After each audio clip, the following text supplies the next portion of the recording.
The transport ship touched down on Kepler 44 to be with a loud bang. Steam rose from its metal body as it cooled in the alien air. Hannah sat in the back row, watching other passengers gather their bags. She had only one small pack. Everything she owned fit inside it. "All recruits exit now," shouted a voice through the ship's speakers. Hannah stood up slowly. Around her, beings from different worlds moved toward the exit. A tall blue creature with 4 arms pushed past her. Its skin looked like metal, and strange marks glowed on its chest. Behind it came something that looked like living crystal, making soft ringing sounds as it walked. She followed them down the ship's ramp. The training base spread out before them like a small city. Gray buildings reached toward the sky. Alien soldiers marched in perfect lines across wide-open spaces. Ships flew overhead, their engines humming. "Welcome to hell." The voice made everyone stop and look. A massive alien stood in front of them. It was twice as tall as Hannah, with 4 thick arms and skin that looked like armor. Glowing tattoos covered its neck and face. When it moved, the ground seemed to shake under its feet. "I am Drill Sergeant Vos Meridian," the creature said. Its voice came through a small device on its chest that changed its words into different languages. "For the next 6 months, your life belongs to me." Hannah counted the other recruits. 30 beings from different worlds. Some looked strong enough to lift a car, others had extra arms or legs. A few glowed with their own light. She was one of only 5 humans in the group. "You are here to join the Galactic Defense Corps," Sergeant Meridian continued. "Most of you will fail. Some of you will quit. The rest will wish you had never been born." The sergeant's glowing tattoos got brighter as he talked. "The galaxy is a dangerous place. Pirates attack trade ships. Rebel groups start wars. Unknown threats come from deep space. The Defense Corps protects billions of innocent lives." He started walking along the line of recruits. His 4 eyes looked each one up and down. When he stopped in front of the blue metal creature, it stood straighter and saluted. "Altarian," the sergeant said with approval. "Good, your people know how to fight." He moved to the crystal being. "Nexari, your energy weapons will be useful." Next came a creature that looked like a giant insect. "Hive mind drone. Your tactical thinking is welcome here." The sergeant kept moving down the line. He nodded at some recruits and frowned at others. Finally, he reached the humans at the end. Park Jin-ho stood at attention. He wore a clean uniform from Earth's military academy. His boots shined like mirrors. "Sir," Park Jin-ho, reporting for duty. "Sir." Academy Training Sergeant Meridian said, "Acceptable." He moved to the next human, Yumingi. She carried high-tech communication equipment on her belt. "Communications specialist. We need those skills." Then Kim Sung, who looked strong enough to arm wrestle an alien. "Physical conditioning is good." Choi Hound stepped forward when her turn came. She had medical supplies in her pack and knowledge in her eyes. Field medic training, important for any unit. Finally, the sergeant stopped in front of Hannah. She wore simple clothes that had seen better. Dazer boots were old, but well cared for. She carried no special equipment, wore no shiny medals. She just stood there, quiet and still. The sergeant's 4 eyes studied her for a long moment. The other recruits turned to look. Some of the aliens made soft noises that might have been laughter. Human Sergeant Meridian said slowly, his voice carried across the training ground. "What makes you think you belong here?" Hannah met his gaze without blinking. She did not try to stand taller or puff out her chest. "I'm here to serve, Sergeant. Serve." One of the sergeant's eyebrows went up. "This is not a peaceful mission. We train warriors here. Soldiers who fight and kill and die for the greater good." The blue Altarian recruit made a sound like metal scraping metal. "Humans are new to space," it said in broken galactic common. "They know nothing of real war." The crystal Nexari chimed in agreement. "Soft species. Short lives. Better for trade than battle." Other alien recruits nodded. Humans had only joined the galactic community 15 years ago. Most species saw them as weak, pink creatures who were better at talking than fighting. Sergeant Meridian raised one of his 4 hands for silence. The training ground became quiet, except for the distant sound of marching soldiers and flying ships. Combat experience, he said to Hannah. Do you have any? The question hung in the air like smoke. Ginho shifted uncomfortably in his shiny uniform. Minji touched her communication equipment. The other human recruits looked at their feet. Hannah remained still for several seconds. Wind blew across the training ground, carrying the smell of metal and engine fuel. Somewhere in the distance, weapons fired during practice drills. Some, she said finally. The sergeant's glowing tattoos pulsed brighter. Some. That is not an answer. Either you have fought in battle, or you have not. Either you have killed enemies, or you have not. Either you have seen friends die, or you have not. The alien recruits watched with interest now. This was better than the boring speeches about duty and honor. This was a human being put in her place by a superior officer. Show me, Sergeant Meridian commanded. Show me this combat experience you claim to have. Hannah looked around at the watching faces. Aliens with superior strength, advanced weapons, and centuries of military tradition. Humans who wore clean uniforms and carried proper equipment. All of them waiting to see her fail. She reached for the sleeves of her shirt. The fabric was rough and faded, like everything else she owned. But as she began to roll up her left sleeve, something changed in the air around them. The watching recruits leaned forward without realizing it. The sergeant's glowing tattoos dimmed slightly, as if something had caught his attention. Even the wind seemed to hold its breath as more of Hannah's skin was revealed. What they saw made the laughing stop. What they saw made the smart comments die in alien throats. What they saw were scars. Not small cuts from accidents or training mishaps. Not neat surgical marks from medical procedures. These were the kind of scars that told stories. The kind that spoke of violence survived and pain endured. The kind that said this quiet human woman had walked through hell and came out the other side. Sergeant Meridian's 4 eyes widened as Hannah continued rolling up her sleeve, revealing more of the roadmap carved into her flesh.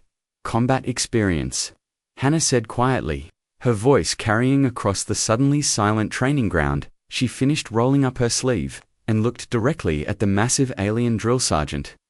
Where would you like me to start? The training ground fell completely silent. Even the distant sounds of marching soldiers seemed to fade away. All eyes focused on Hannah's exposed arm. Her skin told a story written in violence. Burn marks covered her forearm like dark flowers. Long cuts ran from her wrist to her elbow. Round scars dotted her shoulder, the kind made by bullets or energy blasts. Near her wrist, deep puncture marks formed a perfect circle, as if something with teeth had tried to take her hand. Sergeant Meridian stepped closer. His 4 eyes studied each mark carefully. His glowing tattoos pulsed slower now, like a heartbeat. That had calmed down. Explain, he said simply. Hannah pointed to a cluster of burn scars on her left forearm. The skin was twisted and dark, like melted plastic that had cooled wrong. Seoul Underground, 2387, she said, in the same quiet voice. I was 12 years old. The alien recruits shifted uncomfortably. 12 was young for most species. For humans, it was still a child. Rogue AI took control of the city's power grid, Hannah continued. Turned the subway tunnels into death traps. Electrified the water, overloaded every machine it could find. My family was trapped in the lower levels. She touched the largest burn scar with one finger. Had to crawl through a burning electrical panel to reach the manual override. Stayed there for 10 minutes, holding the switch while my little brother and parents escaped. Park Jin-ho stared at her with his mouth open. His clean academy uniform suddenly looked very new and unimportant. The Altarian recruit who had laughed before was no longer making metal scraping sounds. Its blue skin had gone darker, which might have been embarrassment. Hannah rolled her sleeve higher, showing more scars. A long jagged line ran from her shoulder toward her elbow. It looked like something had tried to tear her arm off.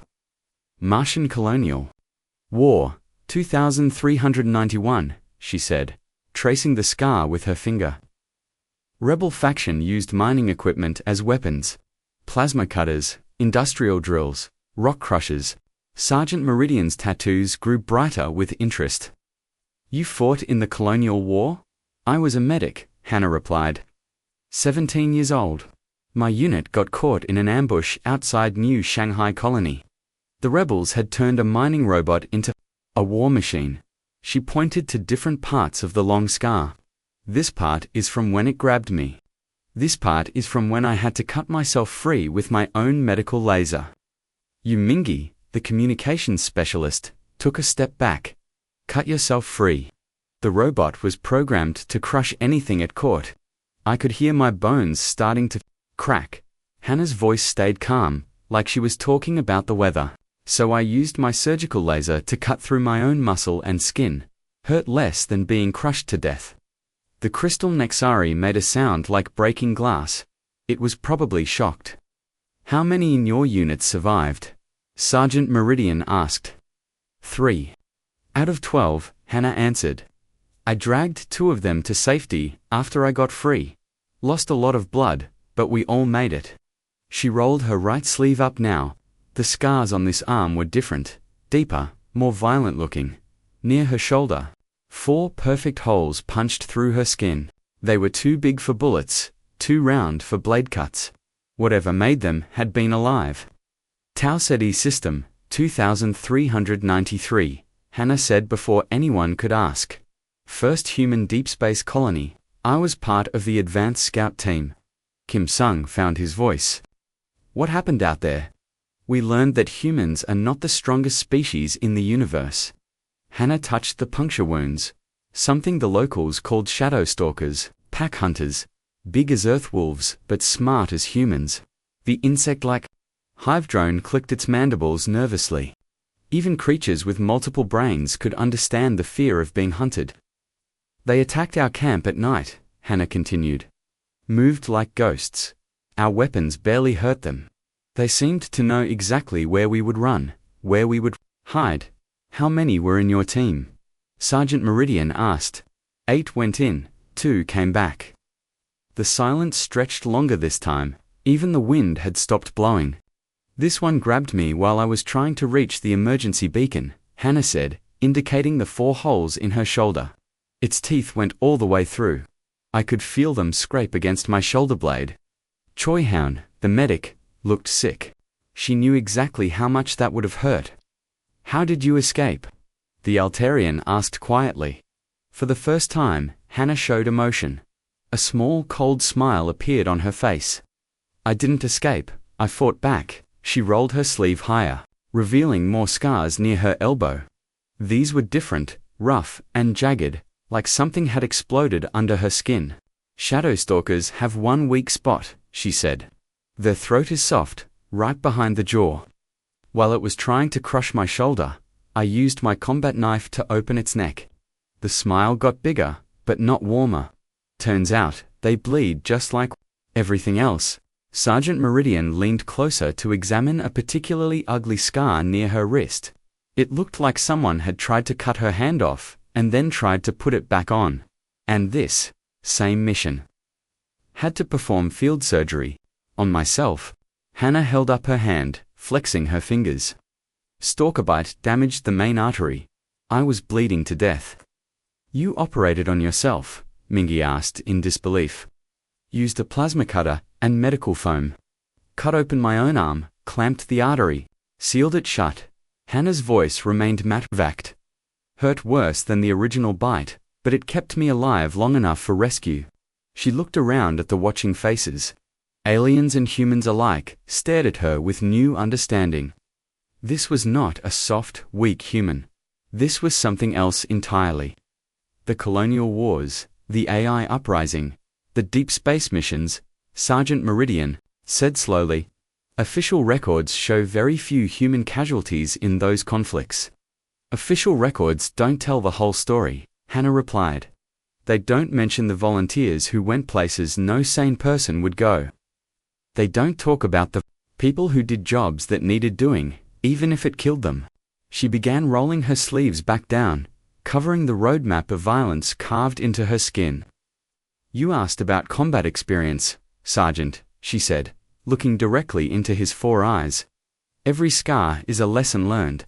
Every mark is a fight survived. Every wound is proof that when things get bad, humans don't quit." The training ground stayed silent for a long moment. Finally, Sergeant Meridian nodded slowly. His glowing tattoos pulsed with what might have been respect.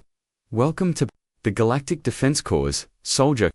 3 days later, Sergeant Meridian stood in front of a large holographic display. The image showed a destroyed city with broken buildings and empty streets. Smoke rose from several locations, and warning lights flashed red across the projection. "First combat simulation," the sergeant announced to the assembled recruits. "Hostage rescue in an urban environment. Enemy forces have taken civilians prisoner in the downtown area. Your mission is simple: get them out alive." The recruits were divided into 6 squads of 5 members each. Hannah found herself assigned to Squad 7, along with Park Jinho Yumingi, a tall red-skinned alien called Welwyn, and something that looked like living green jelly named Zept. Jinho immediately stepped forward. His academy uniform was still perfectly pressed, and his boots still shined like mirrors. "I'll take command of this squad," he announced confidently. Thailwyn, the red alien, made a growling sound. "Draconic warriors lead from the front. I should command. My species has an IQ of 340. Zept bubbled in a voice like water flowing. "Logic suggests I should make the tactical decisions." Hannah said nothing. She checked her equipment: a standard energy rifle, basic armor, and a small medical kit. Everything looked new and untested. "Listen up," Ginho said, trying to sound like the officers from his military academy. "I've studied urban combat theory extensively. We'll use standard formation Delta 7, advance by sections, and maintain proper communication protocols." Mingi nodded quickly. She was nervous and wanted someone else to make the decisions. Thalwyn snorted, but didn't argue further. His people were known for being proud warriors, but they also respected chain of command. Zept simply flowed into a more compact shape, which might have meant agreement. "What about you?" Jinho asked Hannah. "Any objections to following proper military procedure?" Hannah looked at the holographic city display one more time. She studied the building layouts, the street patterns, and the marked enemy positions. "No objections," she said quietly. The simulation began. Squad 7 materialized on a street corner 3 blocks from the target building. The air smelled like smoke and burned metal. Broken glass covered the ground, and abandoned vehicles blocked several roads. "Standard Delta 7 formation," Jinho ordered. "Thalwyn takes point. I'll coordinate from the center. Minji handles communications. Zept provides tactical analysis, and Hannah covers our rear." They began moving through the empty streets.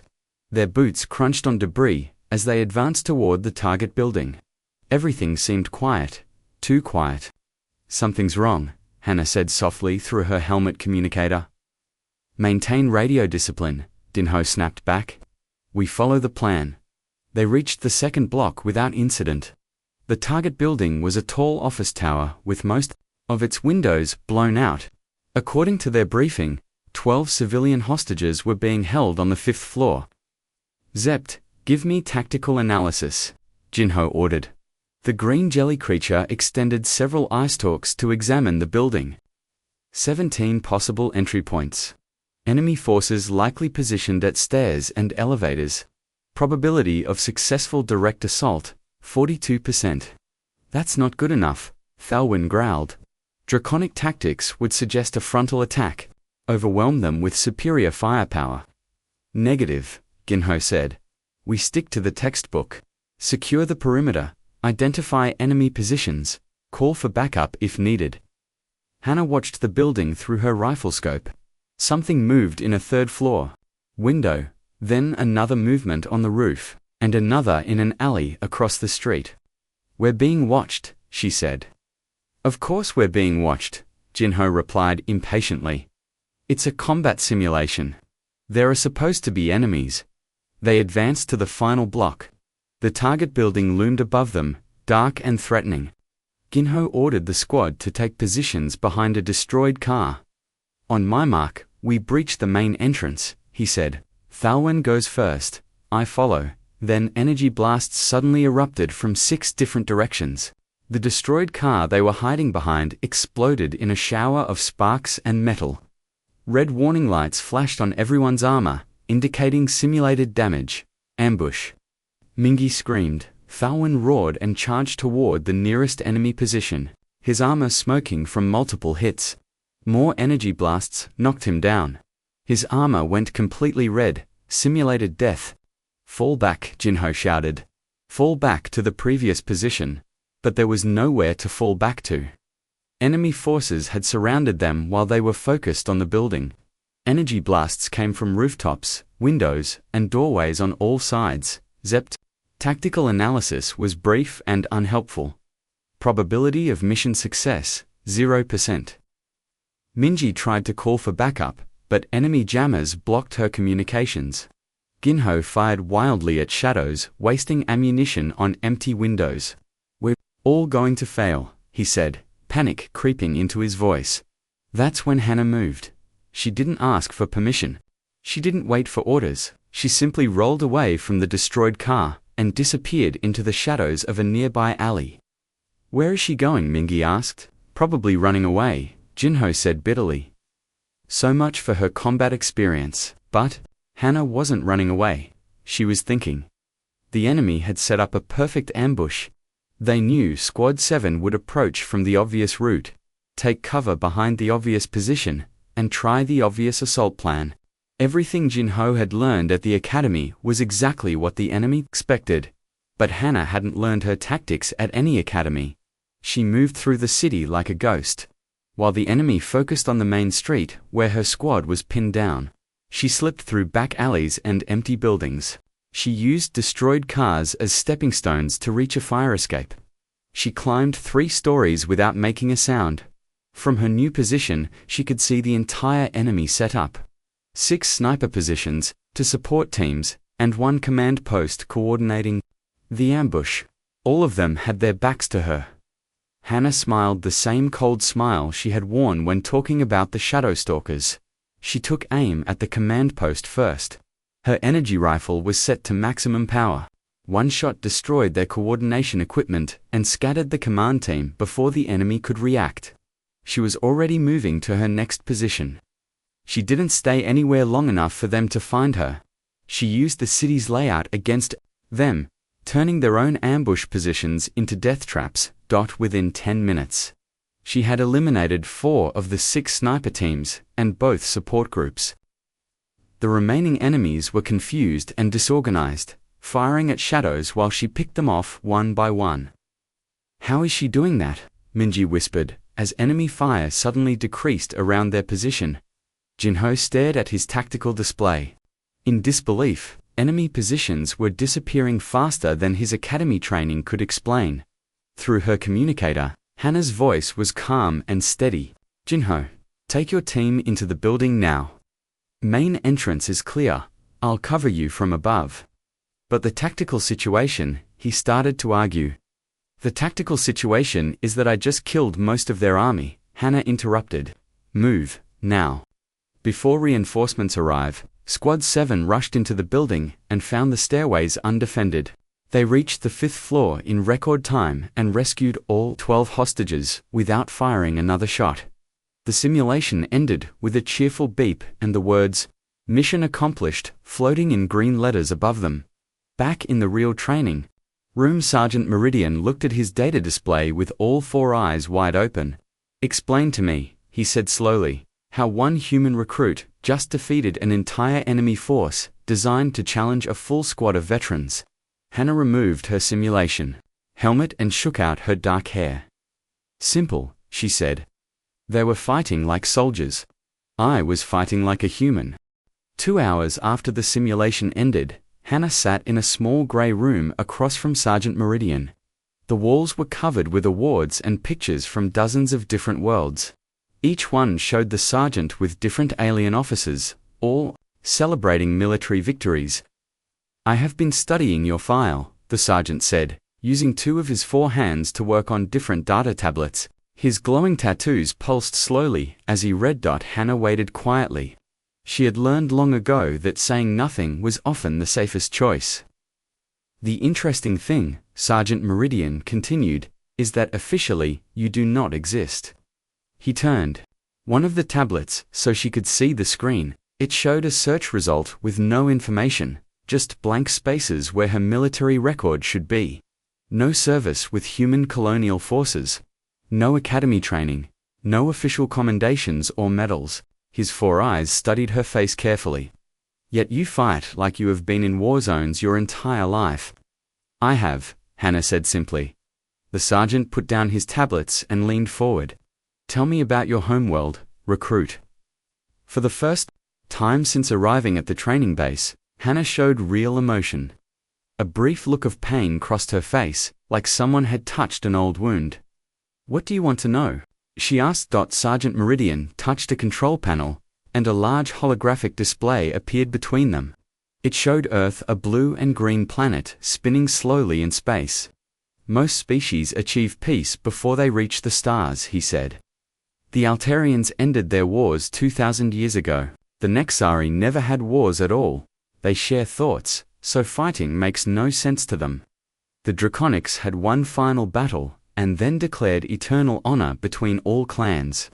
The hologram zoomed in on Earth, showing the different continents. But humans are different, Sergeant Meridian continued. Even now, 15 years after joining the galactic community, your planet is still divided. Over 200 separate nations, each with their own armies. Hannah watched the hologram show Earth's surface. Cities of light spread across the dark side of the planet.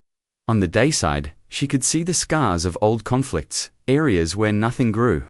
Places where the land itself had been poisoned by war. Before first contact, how many wars was Earth fighting?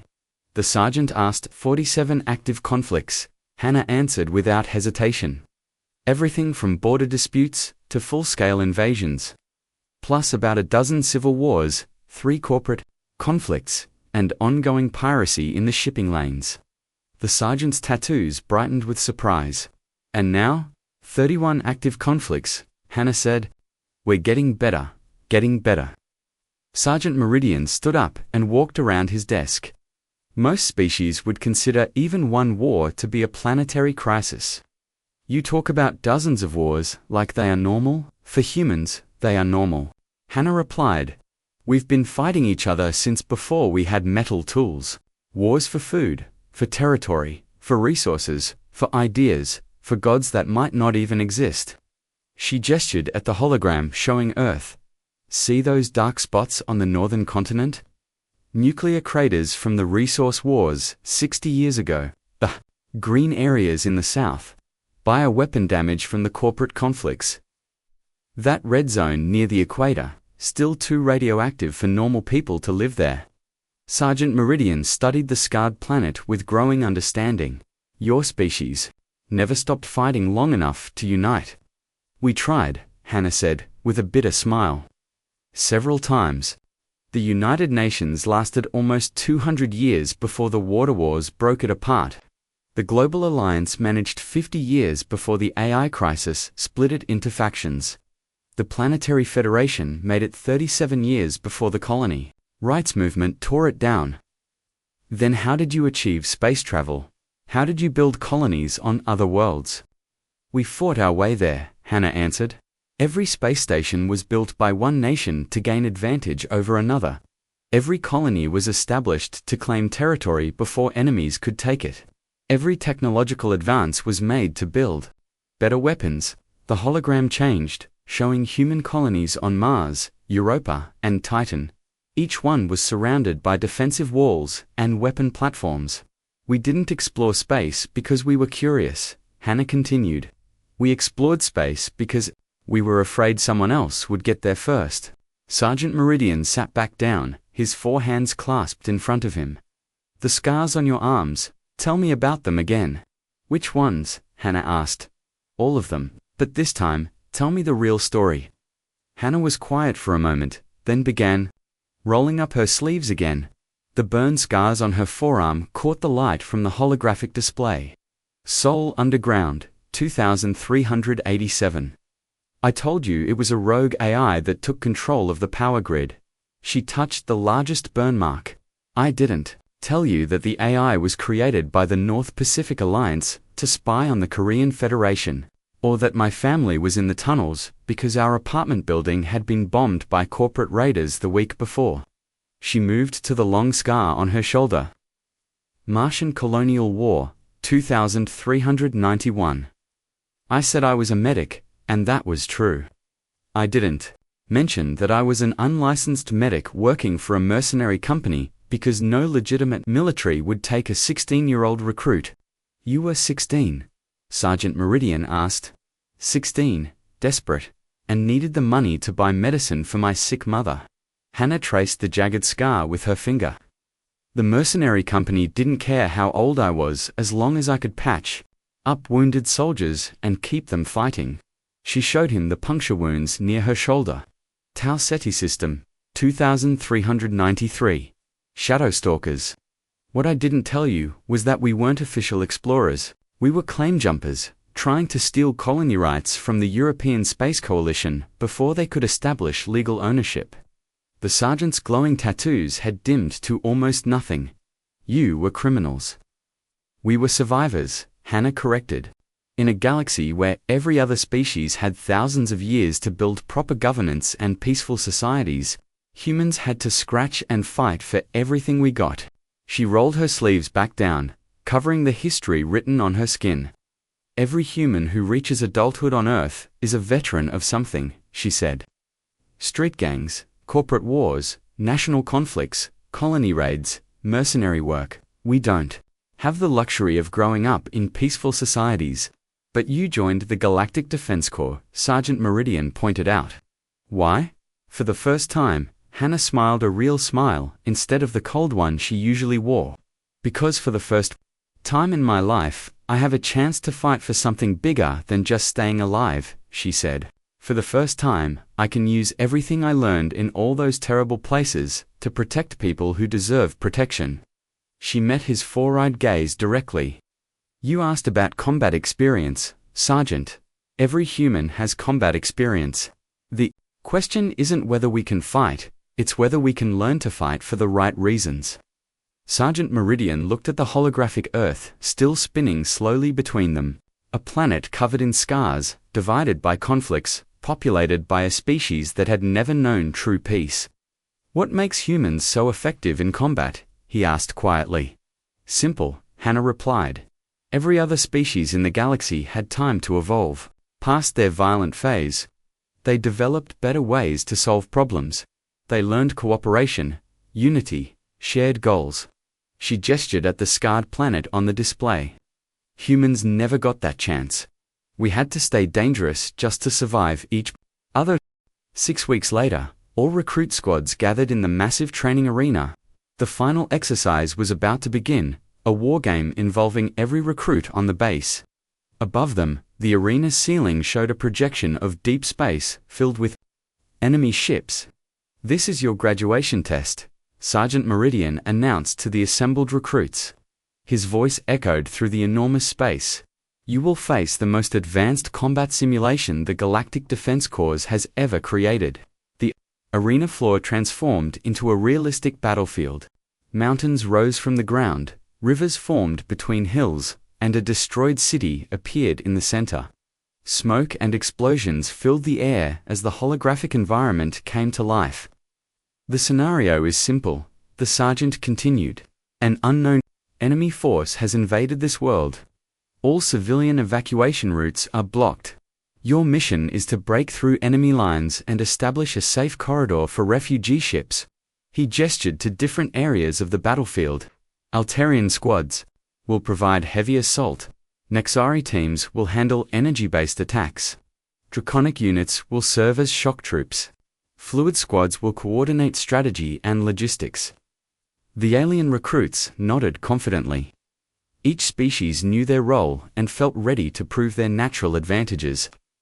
Human squads, Sergeant Meridian said, looking directly at Hannah and the other human recruits, will provide Support. Support. The word hung in the air like an insult. After everything they had seen Hannah do, humans were still considered support troops.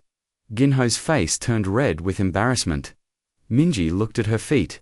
Kim Sung clenched his fists. Choi Houn sighed quietly, but Hannah just smiled her cold smile. The exercise began with a thunderous roar.